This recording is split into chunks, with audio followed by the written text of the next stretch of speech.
एक साल में मंच पर और मंच से हमरा की भेटल है अभी सुनी। सबसे पहले एगो भगवती गीत, उसके बाद किछ और सुना।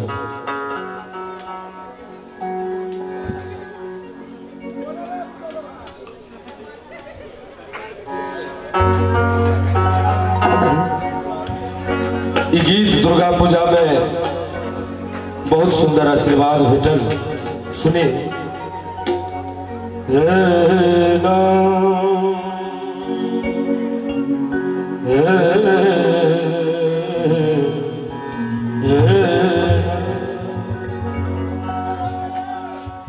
विधना के लिखल में जनलो, दुख में मां कौन तेरा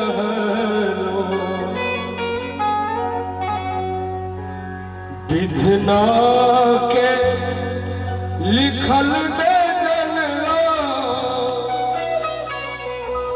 दुख में मां कौन तेरा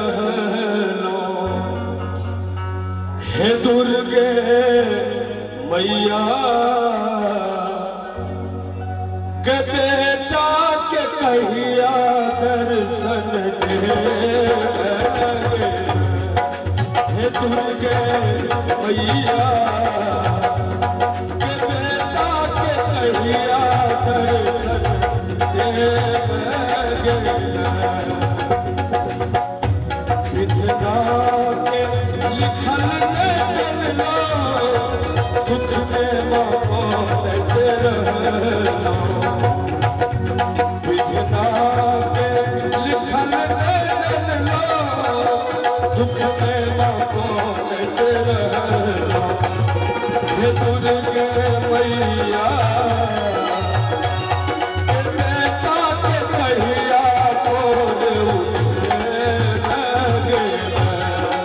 हे दुर्गे मैया के बेटा के कहिया दर्शन दे लगे।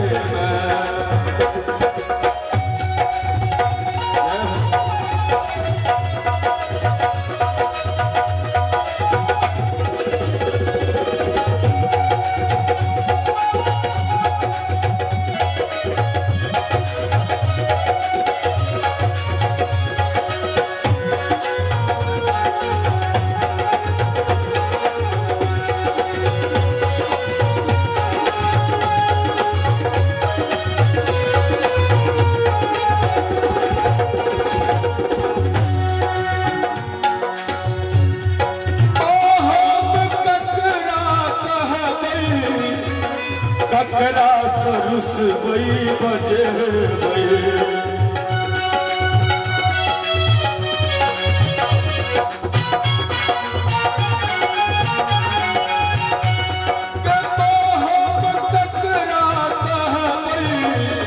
ककरा सरुस वही बजे।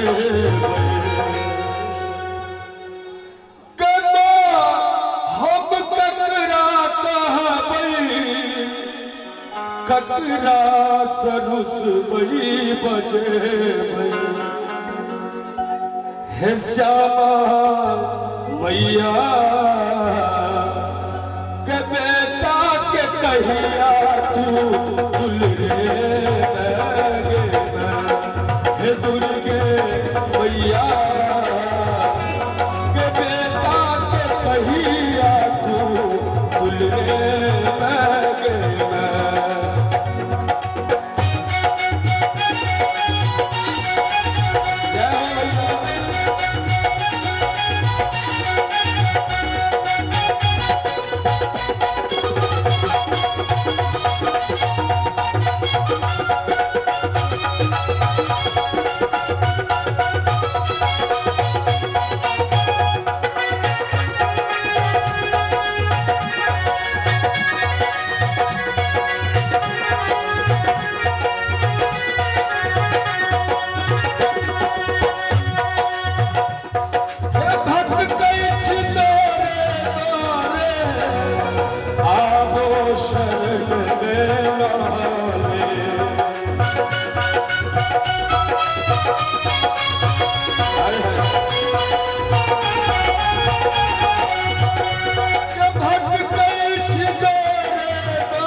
बिनती सुनो अरविंद हे श्यामा मैया के बुढ़िया मैया के बेटा के बिना तू बिसरे लगे हे दुर्गे मैया के बेटा के खोना तू बिसरे विधना के लिखल न चलो दुख में कौन तेरा हे दुर्गे मैया के बेटा के कहिया दर्शन